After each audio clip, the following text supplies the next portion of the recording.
Hi, are you that kind of person, the go-to person for everyone when they need support and advice? Well, you're in the right place. Come and join us.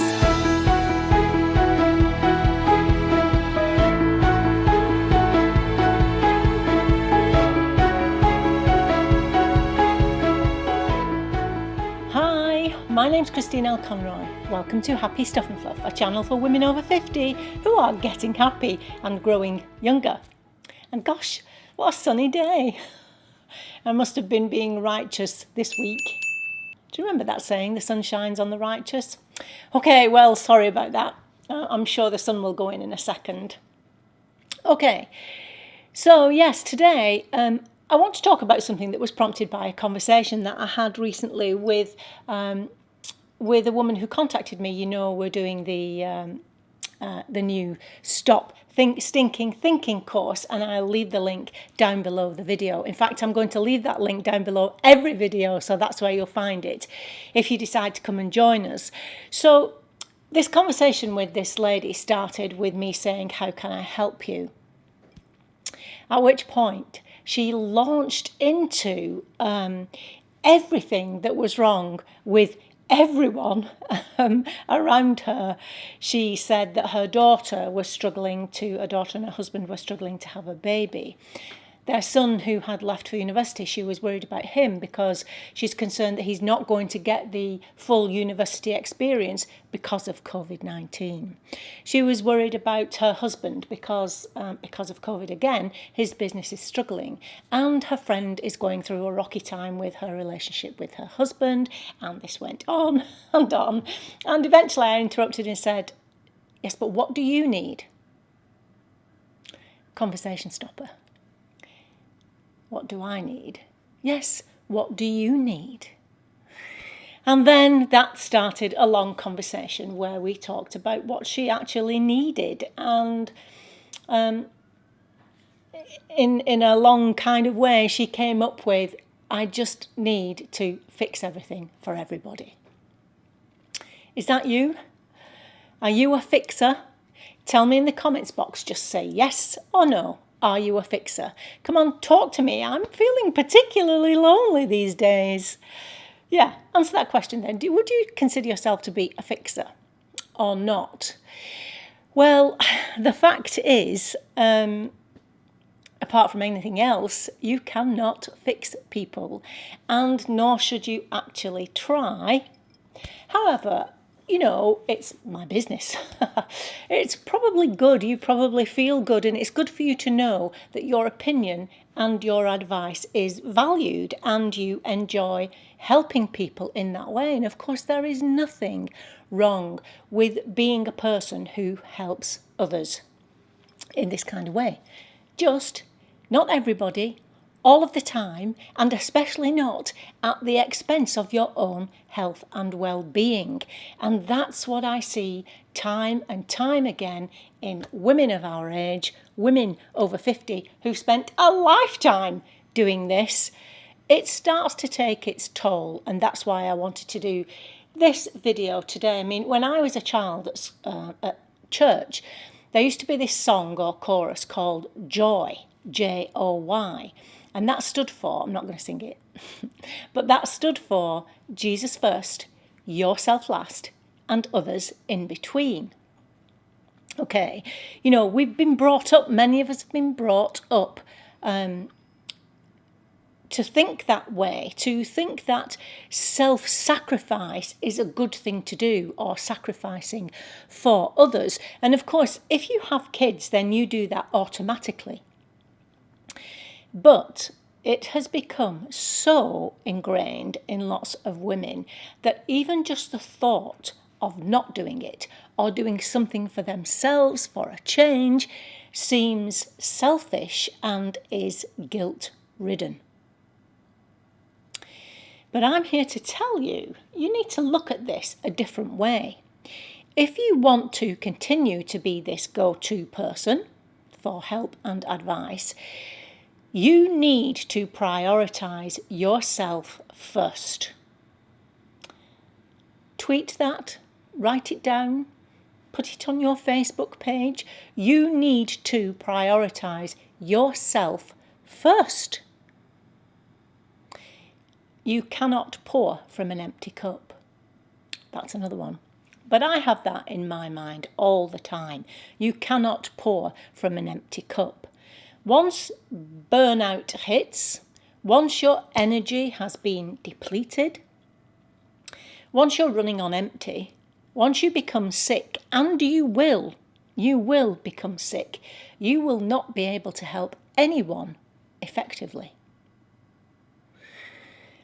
If you are going to be the most effective in helping others, and I assume that's what you want to be when someone comes to you for advice, you want to give them effective advice to help them, especially if it's a kind of prolonged situation, maybe someone who's ill, or, maybe it's an ongoing situation that they keep coming to you for help and advice. You really do need to be firing on all cylinders. So we could turn this around, think about it in a different way. And I could say to you, you owe it to your friends and family to prioritise yourself first. In fact, not prioritising yourself first in order to preserve your health and well-being is selfish. You see what I did there? I've turned this whole way of thinking on its head. You want to continue to help people. You want to continue to give advice. You want to be able to give the most effective advice, then you have to be firing on all cylinders.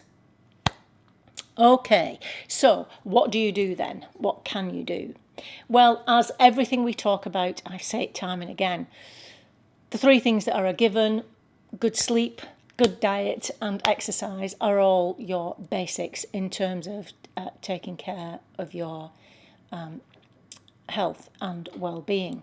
But a few things that you may not have thought of. Number one, spend time breathing.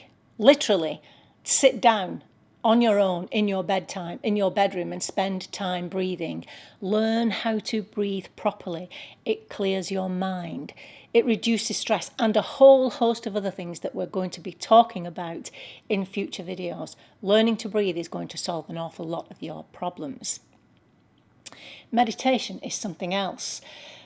If you're not actually a meditator, just literally focusing your attention on one thing, and of course that could be the breath, but focusing on one thing gives your mind a rest, which is what you need. This next one, some of you are going to find difficult, I know, but I'm going to say, gently, say no to the energy suckers. Set boundaries. Say no to the energy suckers. Now, I know that sounds brutal. Okay, so when I say to you that you want to help your friends, of course you do. Your true friends, your real friends, the ones who also care about you. Okay, that's who I mean. I don't mean those people who constantly come to you, constantly take advantage when there's something wrong with them, and then you never see them again until there's something else wrong with them, and then they come back to you. These are who I call the energy suckers. In fact, I had a friend, I was her therapist, I guess. Every single phone call from her I knew was going to go on for well over an hour, and it was going to be all about her current relationship, which was usually a bad relationship. What should she do? What should she say? Why did he say that? Why did she say this? And this would go on and on. And even when we went out together, although I was determined to steer the conversation into different things, we always came back to whatever issue she was dealing with at that time. And then when we're on the telephone, and I put the phone down, I always felt drained. Have you ever felt like this? Think about people that you speak to. Who makes you feel this way? Because these are the ones that you're going to have to gently let go. Okay? Every single conversation I had with this person made me feel drained, and I allowed that to go on for the longest time because I felt disloyal, and I also felt incredibly guilty when the phone rang, and I thought to myself, oh no, please don't be this person. It made me feel bad, wasn't good for her.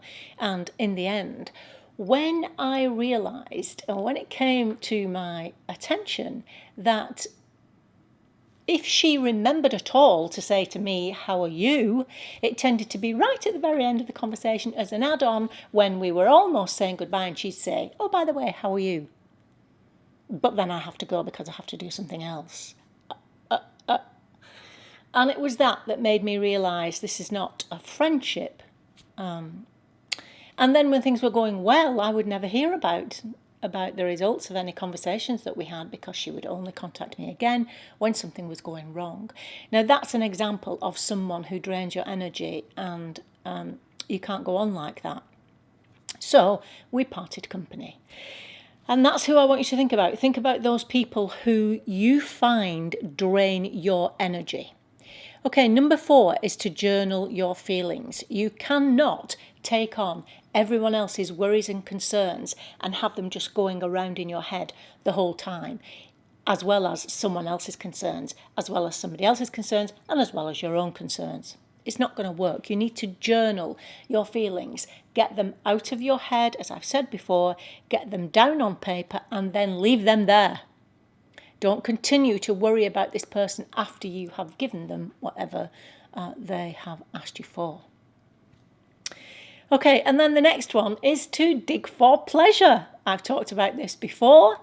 Think of something that you really enjoy, something that you enjoy just for you and no one else, and schedule it into your diary. Now, the thing is about prioritising yourself first. When you think about this thing that you would like to do, don't just squeeze it in. Don't squeeze in the yoga class somewhere. Make the yoga class a priority for you. Make it a priority for you. This is a sign that you respect yourself, that you care about your own health and your own well-being, and it's going to help you to feel ready to listen to and help other people if that's what you want to do. And finally, Potter. So book yourself a day if you can, or if not, a half a day where you have nothing planned at all. And you're just going to potter that day around your home, see what needs attending to, arrange some flowers, go into the garden, pot around there a little bit, with no plan, no goal for the afternoon, just to potter. It really, really gives you a shot of energy when you do these things. And then, as I say, you will be ready and able to help someone if they come along and need your advice. But just please remember, you cannot fix everyone. And as I say, neither should you try to, because people need to work through their own issues and come up with their own answers in order for them to build resilience, so that they are better able to deal with whatever the next curveball is that life is surely going to throw at them, a time when perhaps you may not be around. They'll need to help themselves. So remember that too. Don't try to fix everyone. Be there for people, of course, but remember, you can't solve everyone's problems. Take extreme self-care, prioritise yourself, and then if there is something you can do, you will be firing on all cylinders and you'll be able to do it more effectively. Okay, I hope that helps you. Incidentally, the lady I was talking about signed up for the Stinking Thinking class, because I think that would help. It's only a mini class and it's only got a few strategies in it, but they are powerful strategies that are likely to help someone in the first instance who just worries about everything and everybody. So yeah, that was a good ending to that conversation. Okay, that's it for now. I'll see you next time. And until then, remember that on the Happy Stuff and Fluff, we are getting happy and growing younger. And I'll see you next time. Bye-bye.